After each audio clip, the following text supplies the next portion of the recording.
திருச்சிற்றம்பலம். காரைக்கால் அம்மையார் துதி. தோற்றமில் பரஞ்சோதிதன் வாய் திறந்தாற்ற அன்புடன் நம்மையே என்னுமோர் பேற்றை முன்பெறப் பேயுருவெய்திய சாற்றரும் புகழ்த்தாயை வணங்குவாம். திருச்சிற்றம்பலம். அண்டி படிங்க 21வது அட்டமுத்தி. அட்டமுத்தி. அவனே இருஞ்சுடர்த்தி ஆகாசமாவான், அவனே புவிபுனல் காற்றாவான், அவனே இமயமானாய் அட்டமூர்த்தியுமாய் ஞானமாய் மயமாகினாய் நின்றானும் வந்து. இயமனாய் அட்டமூர்த்தியாய் ஞானமயமாகி வந்து நின்றானும் அவனே என்று பின்பு பகுதியில் கூட்டி பொருள் செய்க. இயமனாய் ஆகிய அட்டமூர்த்தியுமாய் என்று சொல் வருவிக்க. அட்டமூர்த்தி என்பது மண், நீர், தீ, காற்று, ஆகாயம், சூரியன், சந்திரன், உயிரென என்ற 8 இன்றைக்கு நாங்க காலம தேவாரம் படிக்க பொருள் பார்க்க திருஞான சம்பந்தட்ட 1ஆம் திருமுறை 11ஆம் பதிகம் 4வது பாடல்லையும் இந்த அட்டமூர்த்தியை பற்றி முத்தங்கள் வந்தது.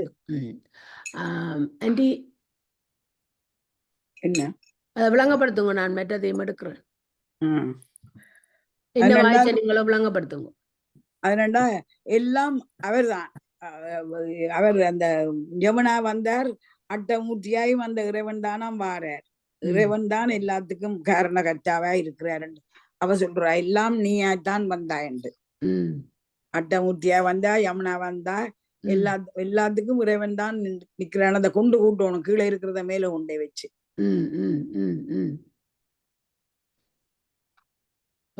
இதையும் போடுறேன், இதையும் பாதிச்சு போடு போடு. நான் வரிக்கு வரி சொல்றேன் என்னட்டு.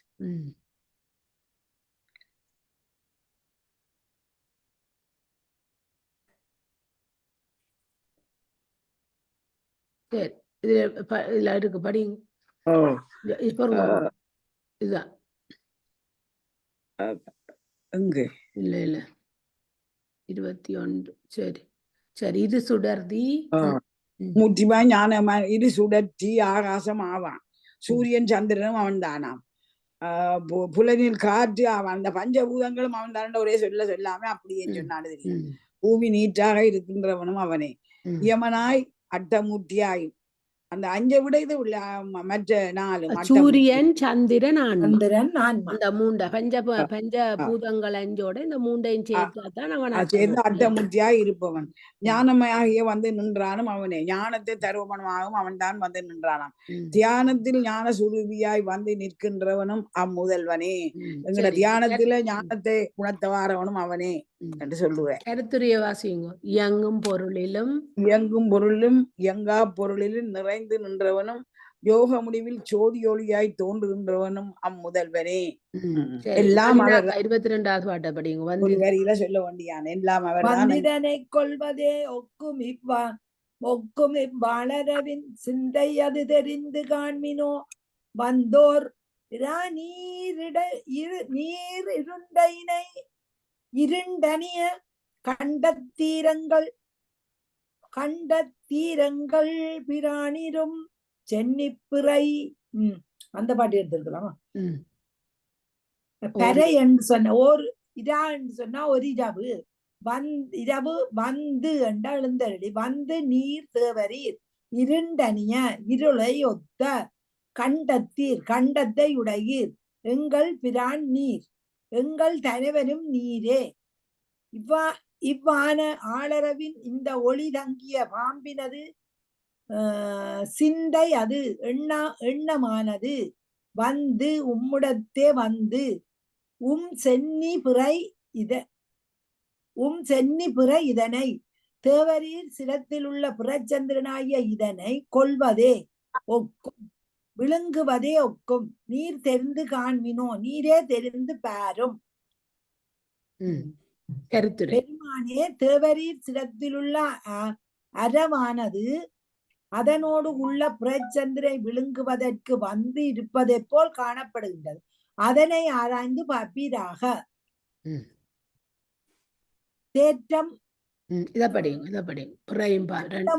அதுக்குரிய தெளிவுரையை சொல்லுங்க. தேடி வந்து தேடி வந்து இந்த பாட்டு வாசிக்க வச்சுவோம், அந்த பாட்டு வாசிக்க இல்ல கரைச்சு இல்ல அது அப்படி மாறி மாறி வரணும்னாக்கா படிங்க. தேடி வந்து ஓர் இரவானது தன் இயல்பு பின்னும் இருண்டாற் போல கருத்திருக்கும் கண்டத்தை உடையவரே. கழுத்து வந்து கடத்திருக்கும். என்னன்னா கழுத்திருக்கும். விழுங்கினவர். ஓ எங்கள் தலைவரே, எங்களுடைய தலைவர், உம்முடைய திருமுடியில் உள்ள பிரியாய இதனை ஊர்ந்து வந்து பற்றி கொள்வது போல, பிரச்சந்திரனை வந்து பற்றி கொள்ளுறத போல இந்த கொலைகார பாம்பின் கருத்தை ஆராய்ந்து தெரிந்து கொள்ளுங்கள். இந்த பாம்பின் கருத்தை அறிஞ்சு ஆராய்ஞ்சு கொள்ளட்டான், தெரிஞ்சு கொள்ளட்டான்.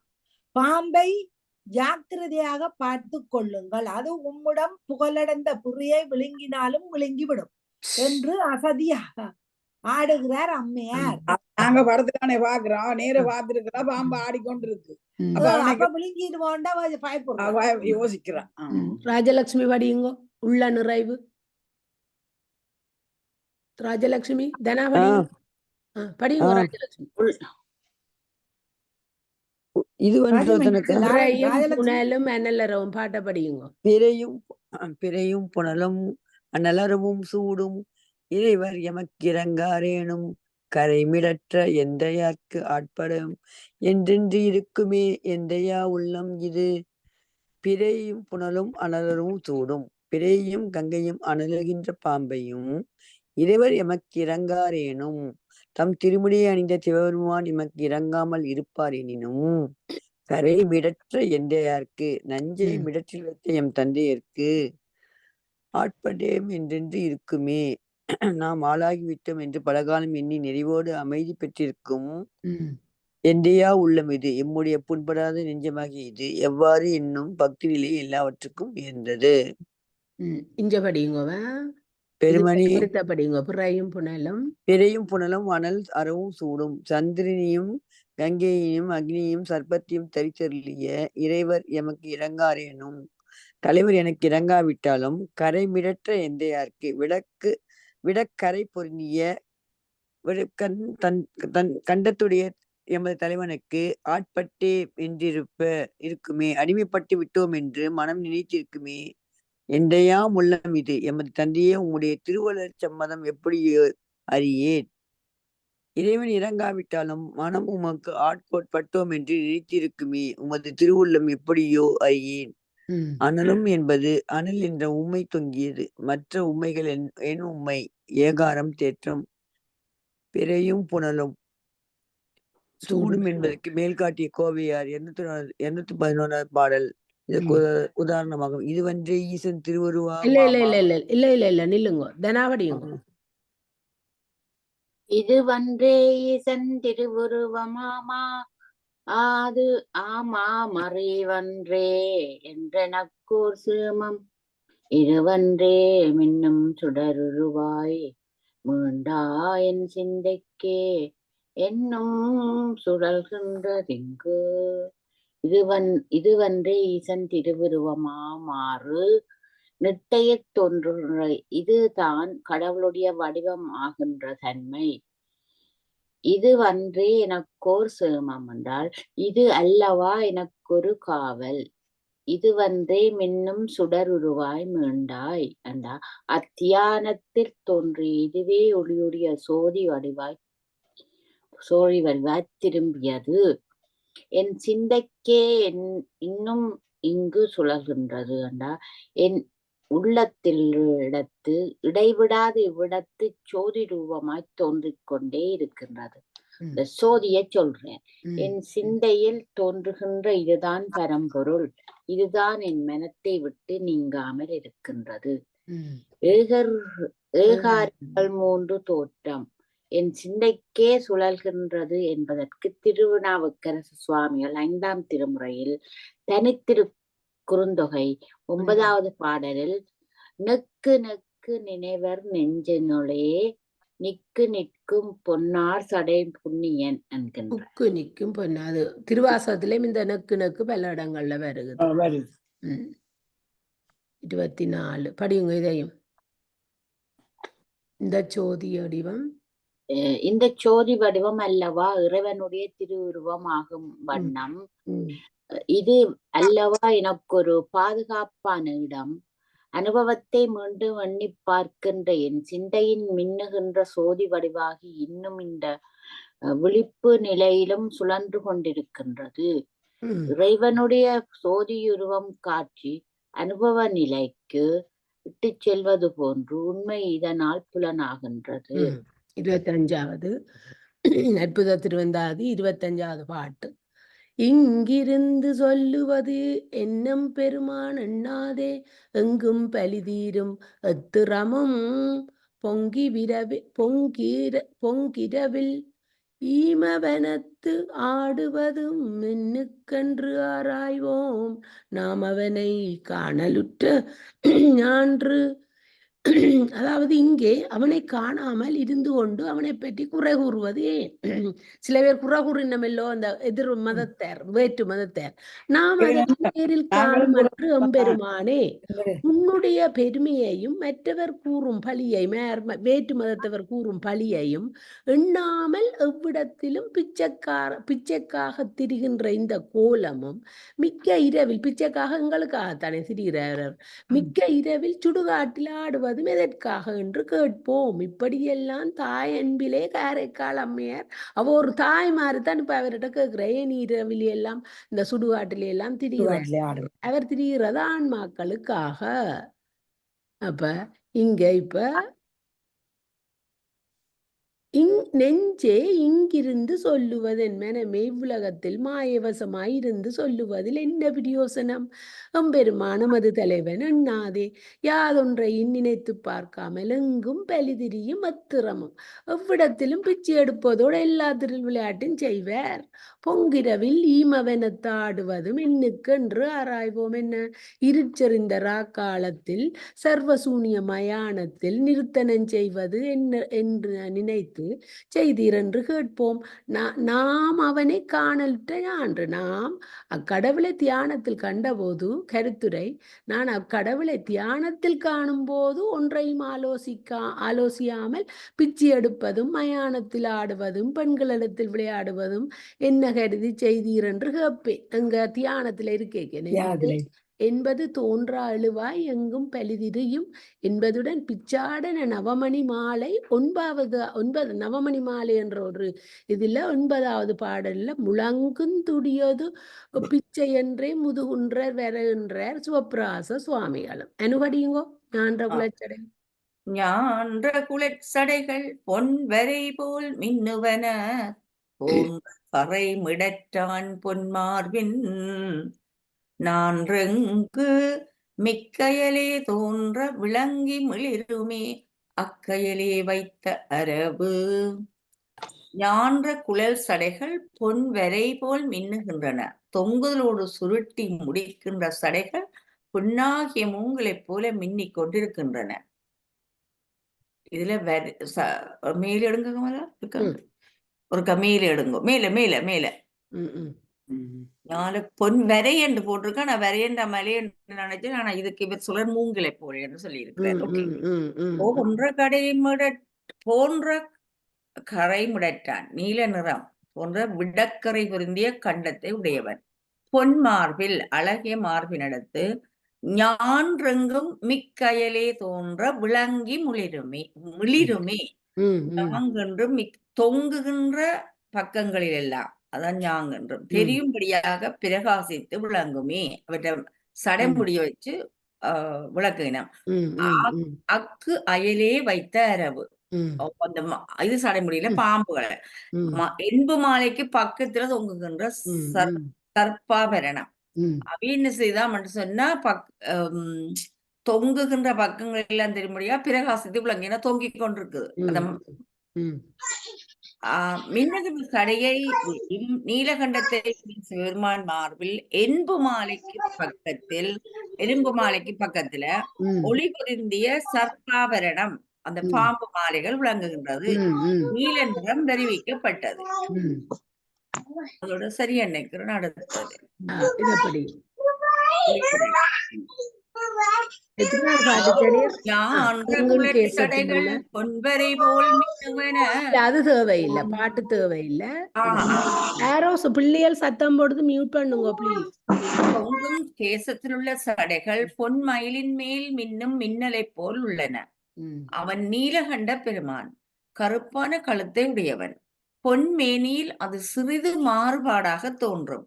அவனுடைய பொன்னுறம் பெற்ற திருமார்பில் என்பு மாலையும் பாம்புகளும் விளங்கி புரண்டு தோன்றும்.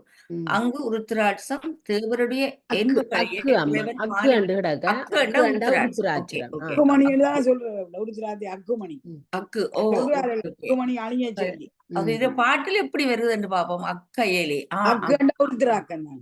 அக்கையலி என்று வருது. பக்கத்துல அக்கு இருக்குது. உருத்திராட்சம் அக்கையலி, அக்கு உருத்திராட்சம் தேவருடைய என்புகளையே இறைவன் மாலையாக அணிந்துள்ளான். அவை மற்ற தேவர்களின் பதவிகள் நிலையில்லாதன என்பதை காட்டுகின்றதா. இருக்கே தேவர்கள் மாலையை தான் போட்டிருக்கிறாருன்னு சொல்லி இருக்கு. இப்ப திருமார்பில் என்பு மாலையும் பாம்புகளும் விளங்கி புரண்டு தோன்றும் அக்ரு தேவருடைய என்புகளை அதான் தேவற்ற என்புகளை தான் அது ஓ போட்டிருக்கிறார். அது மாலையா மாலிண்டையும் பிரமாண்டையும் என்புகளையும் தானே போட்டிருக்கிறாருன்னு தானே படிச்சிருக்கிறான். பிரமாவும் புரியுது. விஷ்ணுவும் இதுதானே தேவர்கள் அவைகளை கொண்டு கடைசியா ஒடுக்கேக்கல உலகத்தை சரியோ ஒடுக்கேக்கல கடைசியா அவ 2 பேர்ட்டையும் தான் அதான் அவற்ற பதவிகள் இல்லாதன என்பதை காட்டுகின்றன. ஆனா அக்குன்றத உள்ள உருத்திராட்சம் தான். ஜோசாமி உருத்திராட்சம் தான் விளங்குதோ. அக்குமணி அணியுங்கள், அக்குமணி அணியுங்கள். ஆன்டி டைம் போது இப்ப படியுங்க 27 படியுங்கோ. 70 அரவம் ஒன்று அகத்து நீ நயந்து பூனேல் பரவி தொழுதிறந்தோம் பன்னாள் முரணழிய பொன்னாதார் மூவையிலும் ஓரம்பால் எய்தானே பொன்னாரம் மற்றொன்றும் பூம். 3 அசுரர்களாகிய அவர்களுடைய வலிமை அழியும்படி அப்பகையருடைய 3 மதில்களாகிய திருவுரங்களையும் ஓர் அம்பால் எய்தவனே, உன் திருமேனியில் ஒரு பாம்பை நீ விரும்பி அணிந்து கொள்ளாதே, வேறு ஒரு பொன்னாபரத்தை பூட்பாயாக. நீ நயந்து ஊணுகின்றாய், நான் பயந்து நடுங்குகிறேன். என் தாயன்பினால் காரைக்கால் அம்மையார் இவ்வாறு பாடுகிறார். அவர் சொல்றார், இந்த பாம்பை போடாதேப்பா, பயமா இருக்கு, ஒரு பொன்னாபரத்தை அணி என்று தொடங்கி நடந்தடக்கம் அதுதானே சொல்றேன். இந்தாங்க படியுங்க, இதை வாசிங்க. திருக்கைலாயத்துக்கு போகைக்குள்ளேயே அவர் அம்மியே கூப்பிட்டவர், அம்மான்னு தானே அவர் கூப்பிட்டவர். அவருக்கு வீட்லயே காட்சி கொடுத்துட்டாரு இல்ல இவ்வளவு மாம்பழத்தோடு. ஓ ஆன்டி இத வாசியுங்க ஆன்டி. இது ஐயா வந்துட்டார். திருமந்திரம் அகத்து அரவம் ஒன்று நீ ஐந்து ஊனேல் திருமேனியில் சட்பா அருணத்தை நீ சந்தோஷித்து அணியாரே, பரவி தொழும் இறந்தோம் பல்நாள் அதிக வணக்கத்தோடு இறந்து கேட்டுக்கொண்டோம் வெகுகாலமாக. முடன் அழிய வலிமை கொடும்படியாக உண்ணாதார் மூவையில் பகை திருபுரத்தை அசருடைய 3 கோட்டைகளையும் ஓர் அம்பால் எய்தானே சிரித்து எரித்து அருளியவனே, ஓர் அம்பால் எய்தானே சிரித்து எரித்து அருளினவனே, பொன்னாரம் ஒன்று பூம் பொன்னாளாய் ஆவரணம் ஒன்றை அணிவாயாக. அம்பு இல்லாமல் திருவிரத்தை எரித்தருளிய தலைவனே, சட்பாரணத்தை பூணாது பொன்னாபரணத்தை அணியும்படியாக பல நாளாய் வேண்டிக் கொள்ளுகிறோம். மற்ற என்ற ஆசை இல்லாமல் அதையும் வாய்ச்சி விடுங்க. மற்ற என்றால் ஆசை, அம்பு இல்லாமல் திரிபுரம் எரித்தான் என்பதற்கு திருவாசகம் திருவிந்தியார் 2வது பாடலில் ஈரம்பு காண்டிலம் ஏம்பல் தங்கையில் அம்ப காணையில் அவர் எரிக்கைக்கு ஓரம்பு முப்புறம் உந்தி வர என்றும் ஒருமிகை உந்தி வர என்றார் மாணிக்க வாசகரும். சிரித்து எரித்தார் என்பதாயிற்று. நல்லாக்கா.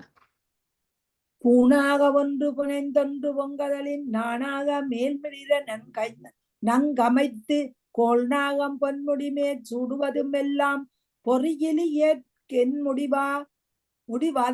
முடிவதாக இவர் பூணாக ஒன்று புனைந்து ஆபரணாக ஒரு பாம்பை அணிந்து ஒன்று பொங்கு அதலில் நானாக மேன்மிளிர நன்கமைத்து ஒரு பாம்பை யானை தோளின் மேல் கயிறாக விளங்க கட்டியும் கோள் நாகம் பொன்முடி மேல் சூடுவதும் விடக்குற்றம் பொருந்திய ஒரு பாம்பை அழகிய சிரசில் அணிந்து கொள்வதும் எல்லா விடயமும் பொறியிலி ஏற்கு ஞானக்கண் இல்லாத எனக்கு என் முடிவதாக இவர் பாம்பை அணிய வேண்டாம் என்று வேண்டிக் கொண்ட எனக்கு என்ன முடிவு சொல்வதாக நினைத்து இருக்கின்றார்.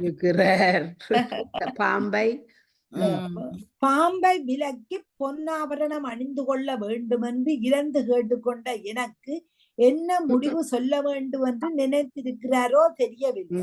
யானை தோலை உறுத்து போற்றினார் என்பதற்கு திருநாவுக்கரசர் திருஅங்கமாலை 5வது பாடலில் மத யானை குறி போத்து பேய்பால் காட்டக தம்பிரான் என்று கூறினார்.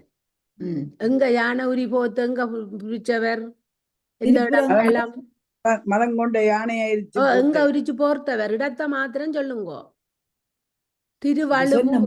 திருவள்ளுவூர் நளினா கதை படிங்க. தெளிவுரை இரவராகிய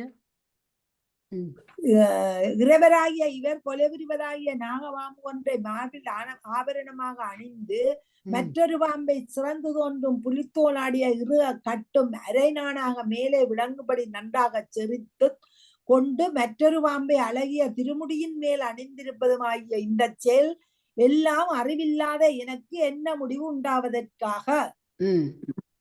இதோட நிப்பாட்டுவோம். எங்களுக்கு 29வது பாட்டு நாளைக்கு ஞாபகம் வச்சிருங்க.